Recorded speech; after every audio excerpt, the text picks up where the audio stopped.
Eh bien, bonjour à tous, bienvenue dans ce troisième Café Live. Bienvenue aussi dans ce début de semaine, ce nouveau lundi, un de plus. Alors, aujourd'hui, j'ai une question pour vous. Avez-vous du mal à déléguer les tâches? Avez-vous du mal à donner des choses à faire à vos collaborateurs, voire même à vos amis quand vous avez une grande fête, une grande réunion? Est-ce que vous avez du mal à déléguer? Alors, bonjour, pour ceux qui ne me connaissent pas, je suis JP, je suis coach professionnel certifié et je suis fondateur du mouvement Rends ta vie sublime. Alors, déléguer, c'est vraiment quelque chose de très spécial. C'est quelque chose de très spécial parce que souvent, c'est une des raisons pour lesquelles on est submergé de travail, pour lesquelles on est débordé au travail, pour lesquelles on est submergé de dossiers et que souvent, on a la tête dans le guidon tout le temps, on a la tête sous l'eau. Qu'est-ce que produit le fait de ne pas déléguer? Eh bien, ça produit qu'on perd de vue ce qui se passe autour de nous. On perd de la clarté, on perd de la prise de recul et surtout on accumule du stress devant le nombre de tâches à accomplir. Alors, moi ce que je vous propose aujourd'hui, c'est d'aller regarder quelles sont les peurs qui nous empêchent de déléguer. Qu'est-ce qui nous pousse à tout prendre sur nous et à tout faire nous-mêmes et à se retrouver dans une situation où ça devient impossible de réaliser les tâches qui doivent être réalisées pour un projet, pour un produit, pour n'importe quelle mission. C'est très important de comprendre pourquoi est-ce qu'on fonctionne comme ça et pourquoi est-ce qu'on ne veut pas déléguer. Alors, je vois qu'on est quelques-uns en ligne, donc signalez-vous en arrivant, hein, mettez-moi un petit coucou, d'où vous êtes, qui vous êtes, ce que vous êtes en train de faire, est-ce que vous êtes en voiture en train de m'écouter, est-ce que vous êtes en train de s'occuper du petit-déj des enfants et que vous écoutez en arrière-plan ce que je suis en train de dire, ou est-ce que vous êtes tout simplement devant l'ordinateur à regarder ma vidéo. Alors, est-ce que vous aussi, vous êtes dans cette situation, vous avez du mal à déléguer? Est-ce que vous croulez sous les dossiers? Est-ce que vous croulez sous le travail? Allez-y, dites-moi un petit peu comment vous vivez ces choses-là. Alors, avant toute chose, il y a une chose qu'on doit avoir en tête quand on parle de déléguer, c'est qu'on doit déléguer pour les bonnes raisons. Déléguer, ce n'est pas se débarrasser des choses qu'on n'aime pas faire et de les donner aux autres. C'est pas ça à déléguer. Déléguer, c'est déterminer qu'est-ce qui va être urgent, important et que vous devez faire vous-même et qu'est-ce qui va être non important mais urgent que vous pouvez donner à d'autres. Donc ça, c'est important que vous gardiez ça en tête. Bonjour Rose. Vous gardez en tête que vous devez déléguer pour de bonnes raisons, pas pour vous débarrasser, pas donner les choses que vous n'aimez pas faire. C'est pas ça déléguer. Ça, c'est se débarrasser des choses et ne pas le faire en conscience et ne pas le faire avec de bons objectifs. Voilà, je voulais vraiment préciser ça, c'est important. Alors, juste avant de commencer, j'ai vraiment envie, là on commence à être un petit peu nombreux. Bonjour Céline. Dites-moi un petit peu, vous, quels sont vos problèmes, le problème que vous rencontrez? Est-ce que vous êtes face à ce problème de déléguer? Est-ce que vous avez autour de vous des exemples de gens qui ne délèguent pas? Est-ce qu'au travail, vous avez un manager au-dessus de vous qui ne délègue pas et à qui vous demandez sans cesse de vous donner du travail qui soit plus intéressant, qui soit plus créatif, qui vous challenge plus? Est-ce que vous êtes dans ce cas ou est-ce que vous êtes dans le cas contraire? Et je vous parlerai d'une petite anecdote après. Bonjour Fela. Une petite anecdote de quelqu'un que je connais personnellement qui a été confronté justement à ne pas réussir à déléguer finalement, c'est-à-dire à être devenu manager et à ne pas réussir dans ce rôle de manager parce qu'il y avait plusieurs choses qu'elle était dans la capacité de faire ou qu'elle n'avait pas envie de faire. Attention, peut-être si vous n'avez pas envie de déléguer, posez-vous les questions. Est-ce que vous êtes à la bonne place? Est-ce que ce que vous êtes en train de faire est fait pour vous? Est-ce que, par exemple, ce que vous faisiez avant n'était-il pas mieux pour vous? Posez-vous ces questions, c'est important. C'est important d'être à sa place. Je fais une petite parenthèse là-dessus. Posez-vous la question parce que c'est important. Pendant que je vous dis ça, j'essaie de partager un petit peu le live sur mon compte pour que plus de monde le voit. Donc, est-ce que vous êtes à la bonne place? Ça, c'est quelque chose de vraiment important. Posez-vous la question plusieurs fois avant d'accepter un poste de manager. Parce qu'évidemment, vous êtes en train de vous occuper un poste depuis des années, puis tout d'un coup, on vous propose de monter d'un grade parce qu'on vous dit non, mais ce que tu fais, c'est super, là, tu es super compétent, tu es super performant, tu peux pas rester là, opérationnel, toute ta vie, il faut que tu montes en grade. Et monter en grade, souvent, dans une société, c'est quoi? C'est passer à un poste de manager. Simplement, le poste de manager, et je lisais un article très intéressant hier, dans la description de poste d'un manager, il y a des mots comme euh, euh, donc c'est communiquer, traiter, trier, juger, noter. Quand je dis juger, c'est évaluer, c'est pas juger. Hein. Plein de choses comme ça qui sont de l'ordre de vérifier les choses, de faire remonter les choses aussi au-dessus, de faire descendre les choses du dessus vers le bas. Et ça, quand on est juste opérationnel, c'est pas des choses qu'on fait. On fait juste remonter, c'est-à-dire qu'on fait son travail et on fait remonter. Donc posez-vous la question, est-ce que je suis fait? C'est beau, c'est brillant ce qu'on me montre, je vais avoir plus d'argent, je vais être mieux et tout. Mais avoir plus, finalement, un petit peu plus d'argent sur son compte, mais aller au travail avec la boule au ventre et ne pas réussir à s'épanouir dans son travail, est-ce que quand on met ça dans la balance, il y a un vrai plus? Est-ce que le fait de rentrer chez vous en étant énervé, agacé par votre journée de travail et que ça se répercute sur vos enfants, est-ce que ça vaut le coup des 100 euros ou des 200 euros que vous gagnez de plus par mois? Ou même des 1000 euros que vous gagnez de plus par mois? Posez-vous bien toutes ces questions. Alors, est-ce que parmi vous, il y a des managers? Est-ce qu'il y en a qui ont des gens sous leurs ordres? Même deux personnes. Hein, dès qu'on a deux personnes sous ses ordres, on est manager. Hein. On a une équipe de deux personnes en dessous de nous. On doit leur donner des directives, on doit leur donner des choses à faire, ils doivent nous rendre des comptes. Enfin voilà, il y a des échanges avec les gens et à partir de là, on est manager. Donc, est-ce que vous êtes manager? Est-ce que vous avez déjà été manager? Est-ce que vous avez un problème pour déléguer? N'hésitez pas à marquer tout ça. Et puis n'oubliez pas, pour être au courant que je fais des lives, hein, likez ma page Rentez Vie Sublime pendant que vous êtes dessus. C'est pratique, clac sur le bouton. Et puis vous verrez qu'au-dessus de la vidéo, il y a mon lien pour aller sur ma chaîne YouTube où vous revoyez tous les lives et vous avez toutes les vidéos. Alors, il y a Rose qui nous dit, oui, moi. Alors, dis-moi un peu plus, Rose, pendant que j'aborde le premier cas de quelles sont nos peurs qui nous forcent, qui nous obligent à ne pas déléguer, en tout cas qui nous empêchent de déléguer. Alors, ben, j'ai commencé à me parler un petit peu. Vous savez, je vous parlais de quelqu'un de très proche qui est passé manager. Et donc, elle avait deux soucis dans le fait de déléguer. D'abord, c'est le premier cas, elle était opérationnelle avant tout. C'est-à-dire qu'elle adorait le terrain, elle adorait être dans l'opérationnel, dans le fonctionnement, dans la réalisation, dans mettre les mains dans le cambouis, quoi. Vous voyez, mais la personne qui participe vraiment. Et finalement, de monter à un niveau de manager, elle s'est retrouvée à distribuer des tâches et à ne plus être dans l'opérationnel.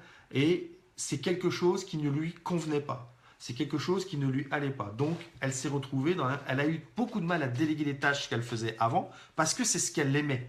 Elle aimait ça. En revanche, ce qu'elle n'aimait pas, c'était tous les mots que je vous ai dit avant. C'était avoir à gérer les gens, c'était avoir après évaluer le travail qu'ils avaient fait, c'était avoir à ce qu'on lui rende des comptes, sur etc., etc. C'était toutes les descriptions de poste du manager. C'est simple, hein, si vous voulez avoir une description de poste de manager, vous allez sur Internet, vous tapez description de poste manager, vous allez en avoir plein, et vous verrez les mots qui reviennent dedans sont toujours les mêmes. Et c'est pas des mots super top aujourd'hui de notre société, donc on a un peu de mal avec ça. Donc ça, c'était son premier problème, c'était de ne plus être aussi opérationnel qu'avant, et ça lui manquait. Donc c'était un frein à déléguer, puisque sa première envie, c'était de faire ce qu'elle faisait, qu'elle aimait avant. Et puis, le deuxième point qui concernait cette personne, c'est que derrière, elle devait aller présenter ces projets-là devant une institution, devant un public on va dire le mot, d'élus. Et donc, elle devait rendre quelque chose qu'elle n'avait pas forcément fait elle. Donc là, il y avait l'histoire de la responsabilité, la crainte d'être rendue responsable de quelque chose qu'elle n'avait pas fait. Ça, c'était le deuxième point qui lui pesait beaucoup dans ce rôle de manager. Qu'elle avait parce qu'elle avait plusieurs personnes sous ses ordres qui réalisaient des tâches différentes et donc des tâches qu'elle faisait elle avant, elle s'est retrouvée à ne plus les faire. Qu'est-ce qui s'est produit? Son refus de déléguer, le fait qu'elle n'y arrivait pas. Et puis il y avait une troisième chose aussi, c'est qu'il y a quelqu'un qui a du mal à ce que ce ne soit pas fait comme elle l'aurait fait. Ça, c'est un troisième point aussi pour lequel on a du mal à déléguer, c'est ne pas réussir à accepter que ce soit fait différemment. On oublie de vue l'objectif premier qui est il faut que ce soit fait. Alors il faut que ce soit fait correctement. Il y a peut-être quelques critères et quelques principes à respecter, mais au bout du compte, l'important c'est que ce soit fait. Même si c'est pas fait exactement comme il faudrait, peut-être que ça va être beaucoup plus facile de réajuster, de reprendre quelques points, que de le faire soi-même et de ne pas le rendre dans les temps. Voilà.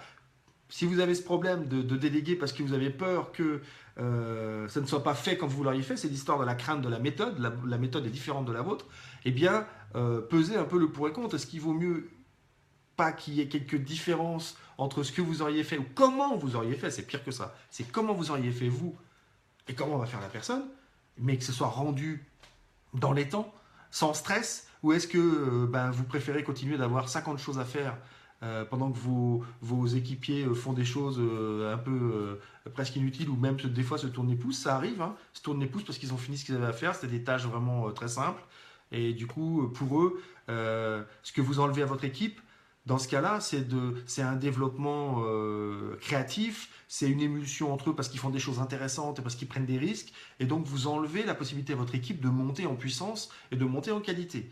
Alors, maintenant, vous voyez un petit peu déjà, il y avait 3 raisons pour cette personne, donc je les reprends. Donc, moi j'ai déterminé un premier type de raison, une première crainte, et vous me direz si vous avez cette crainte aussi. C'est la crainte donc de perdre ce côté opérationnel que l'on avait et que l'on aimait, et donc on ne veut pas perdre ce côté opérationnel. Donc là, il y a peut-être une histoire de choix de poste, d'avoir accepté ce poste. Et puis, ce que j'ai mis un peu avec ce truc de perdre l'opérationnel, c'est que du coup, on n'est plus l'acteur direct dans la réalisation du projet. Ben oui, forcément. On n'est plus celui qui a fait de toutes pièces le projet. On n'est plus l'acteur principal, on perd ce côté visible de son rôle, et donc c'est aussi une crainte de perdre le contrôle. D'accord? On n'est plus l'acteur principal, on perd le contrôle sur ce qui se fait. Il y a plein de gens qui vont intervenir et qui vont faire des petites parties, et là on a l'impression de perdre le contrôle si jamais on délègue trop. On veut garder le contrôle sur ce qui se fait. Donc ça, c'est le premier point. Ensuite, c'est ce que je vous disais, c'est vous vous retrouvez à ce poste, vous avez des gens sous vos ordres, et vous vous refusez à faire toutes les petites tâches que le manager a à faire, qui vont avec délégués, qui vont être d'aller superviser, d'aller remonter l'info à vos supérieurs, d'aller transmettre les dossiers, d'aller tout ça. Et donc ça, vous n'êtes pas à l'aise avec ça, et vous refusez un petit peu ce rôle qui est dans votre description de poste. Là encore, posez-vous la question, est-ce que vous êtes à votre place? Si c'est ce genre de problématique, est-ce que vous êtes à votre place? Ensuite, il va y avoir la peur de l'échec finalement. La peur de l'échec, elle englobe quoi? Elle a peur que ce soit mal fait par les autres. D'accord? Donc, c'est ce que je disais tout à l'heure, ça va être mal fait, c'est vous qui le présentez, c'est vous qui êtes jugé sur ce qui est mal fait, et pas votre équipe. Enfin, votre équipe aussi, mais c'est vous qui prenez. Donc, il y a cette peur que ce soit mal fait, et que ce soit sur vous que ça retombe. Et puis, il y a peut-être aussi des collaborateurs qui ne sont pas suffisamment au niveau pour réaliser les tâches qu'ils doivent réaliser. Donc là, il y a peut-être eu un mauvais choix de collaborateurs quand vous avez fait votre équipe, ou quand vos supérieurs ont fait vos équipes. Donc, il y a peut-être besoin de discuter avec ces collaborateurs pour dire, voilà, déterminer exactement quelles sont leurs compétences, quel est leur champ d'action, et leur donner des tâches qui soient adaptées à eux. Donc pour ça nécessite de créer une réunion où on va être capable de discuter, donc d'avoir son rôle de manager, c'est-à-dire de fédérer autour de soi une équipe. Donc là, voilà, il faut discuter et voir avec les collaborateurs ce qu'ils sont capables de faire, et peut-être vous allez découvrir qu'ils ont des compétences que vous n'aviez pas vues et que vous ne donniez pas les dossiers aux bonnes personnes. Et enfin, ce qui va avec ça, c'est la responsabilité. La responsabilité que vous avez à avoir quand vous allez présenter le projet. C'est vous qui êtes responsable du projet, donc c'est vous qui portez la responsabilité. Ça, c'est vraiment le groupe de la peur de l'échec où on risque de, effectivement, présenter quelque chose qui ne va pas. Ensuite, vous pouvez aussi juger, ça c'est un autre point, que la tâche est beaucoup trop délicate. Ça va un petit peu avec l'histoire des collaborateurs qui ne sont pas forcément au niveau. La tâche est trop délicate. Mais là, c'est un jugement de votre part. C'est vous qui vous dites que la tâche, c'est une croyance, c'est un mythe. Vous vous dites que la tâche est trop délicate pour eux, il faut absolument que ce soit vous qui la fassiez. Ça, c'est pas vrai. C'est juste parce que vous n'avez pas envie de déléguer, vous n'avez pas envie de lâcher cette tâche-là, qui peut-être est plus brillante, est plus prestigieuse, et plus... voilà. Et vous vous dites, elle est trop délicate pour eux, je ne peux pas leur laisser.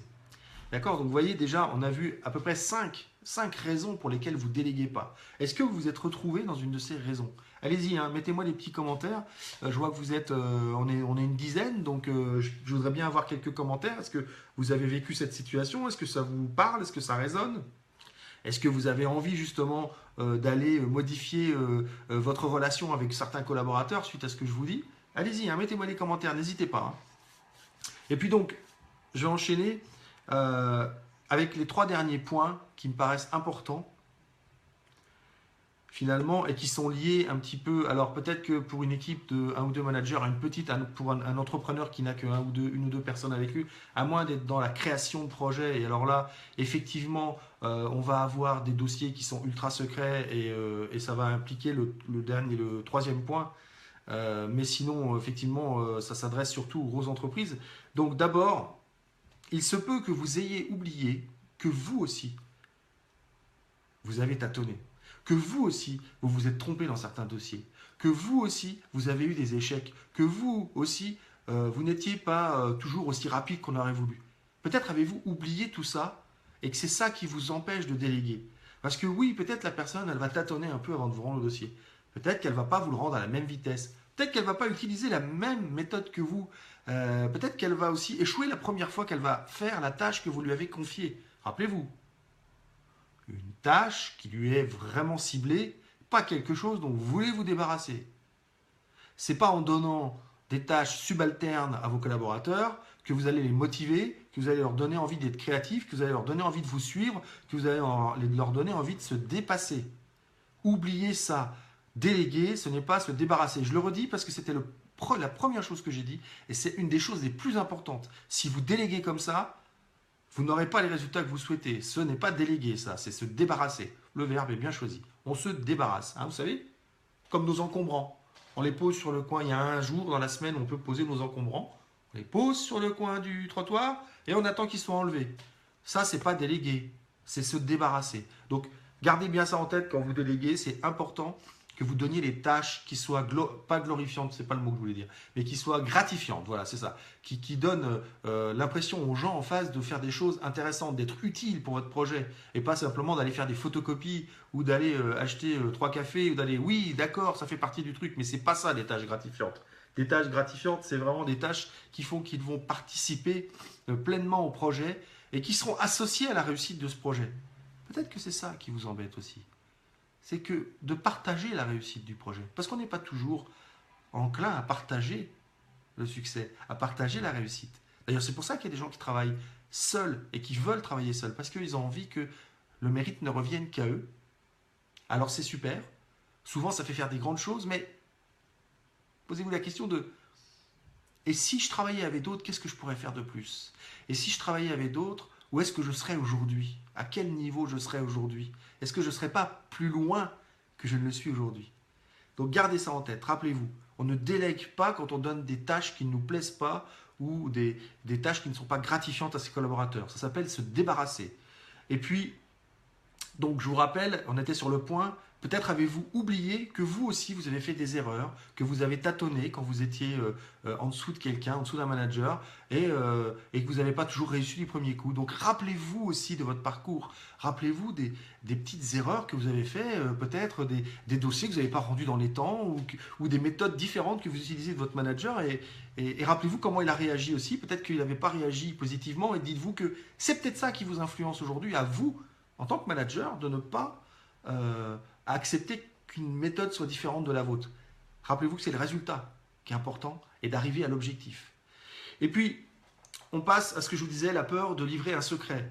Quand on délègue des tâches importantes, des tâches essentielles dans la réalisation du projet, souvent dedans il y a des parties qui sont secrètes et des parties qui sont créatives, qui sont innovantes, qui appartiennent à l'entreprise, et on peut avoir peur qu'en livrant ces parties-là en responsabilité à quelqu'un d'autre, le secret s'évapore. C'est la peur de livrer le secret. Donc ça, c'est dans les sociétés aujourd'hui, on sait qu'on protège beaucoup de choses. Dans notre société, on protège, on dépose des noms de domaine, on dépose les noms de nos sociétés, on les protège, etc. On surprotège tout ça parce qu'on a la peur de se faire voler notre idée. Et c'est quelque chose qui peut empêcher de déléguer aussi. Mais là, on est à un niveau vraiment élevé de managériat. Je ne doute pas qu'il y ait des gens parmi vous. Je vois qu'il y a mon ami Bertrand Jacob qui nous a rejoint et qui lui travaille beaucoup justement avec les entrepreneurs, avec les entreprises sur leur marketing et leur façon de communiquer avec leurs clients. Donc il doit sûrement aussi aborder le cas de déléguer les tâches quand il s'agit d'envoyer de l'emailing. Donc il pourrait aussi sûrement parler de ça un jour dans ses vidéos, j'imagine. Salut Bertrand. Et puis, la dernière chose, ça va un petit peu avec ce que je vous ai dit de perdre le monopole de la réussite du projet. Eh bien, c'est la peur aussi de se faire prendre sa place si on donne des choses à faire à ses collaborateurs qui réussissent merveilleusement et que ce soit eux qui soient finalement, lors de la démonstration du projet ou lors de la livraison du projet, bah, qui soient la star du projet parce qu'ils ont eu une super idée, parce que vous leur avez donné un truc à développer et ils ont fait un truc magnifique. Et là, vous avez peur, sûrement au fond de vous, c'est une des raisons, hein, qu'on vous prenne votre poste, que perde votre poste, que ce ne soit plus à vous qu'on confie ces tâches-là. Donc voilà, vous voyez un petit peu tout ce qu'on a vu. Je sais, il y a beaucoup de choses, je vous ai donné beaucoup de choses. Je vais faire une vidéo beaucoup plus structurée en reprenant les points. Allez, je la fais pour la semaine prochaine. Donc lundi prochain, vous avez la vidéo qui va avec ce live, refaite, où vous aurez les points qui sont affichés et vous pourrez reprendre ça tranquillement, comme ça, chez vous. Vous pouvez aussi réécouter le live. Vous pouvez aussi transmettre ce live. Donc, si ça vous a plu, invitez des amis à aimer ma page et à suivre mes lives, à aller voir mes vidéos aussi sur ma page YouTube qui est là-haut. Il y a un lien, il vous suffit de cliquer dessus. N'oubliez pas aussi que si ce n'est pas encore fait, vous pouvez aimer ma page. Vous devez aimer ma page Rends ta vie sublime. Et puis, soyez attentifs. À partir de mercredi, je vais faire un live tous les midis sur l'estime jusqu'au mercredi d'après. Parce que le mercredi 5 octobre, je lance mon produit Estime Sublime, qui est un produit en ligne et pour ceux qui le désirent en live, c'est-à-dire en coaching avec moi. Il y aura plusieurs niveaux, je vous expliquerai tout ça. Et surtout, je vais faire un super webinaire le 5 octobre où je vais vous donner encore plein de clés, plein d'astuces pour développer votre estime. Parce que le cas dont on vient de parler aujourd'hui, délégué, il y a aussi une histoire d'estime de soi, la perte de l'estime, la peur de la perte de l'estime. Donc la peur que l'on perde l'estime que les autres ont pour nous. C'est le dernier point dont on a parlé, c'est un des derniers points aussi encore avant. Donc c'est important. Donc, n'oubliez pas, le 5 octobre, venez voir ce super webinaire, ça durera plus de 2 heures et j'offrirai 2 coachings de 15 minutes en direct, live, pendant le webinaire. Plus plein d'autres bonus. Et puis, je vous dis, n'oubliez pas que vous êtes le principal outil de votre changement. Et que moi, je ne suis là que pour mettre le doigt là où ça fait mal et vous révéler peut-être des choses qui ne fonctionnent pas chez vous, en vous donnant quelques astuces que vous pouvez utiliser ou pas si vous pensez que ça peut vous servir à quelque chose. N'oubliez pas, vous êtes le principal outil de votre transformation. À bientôt!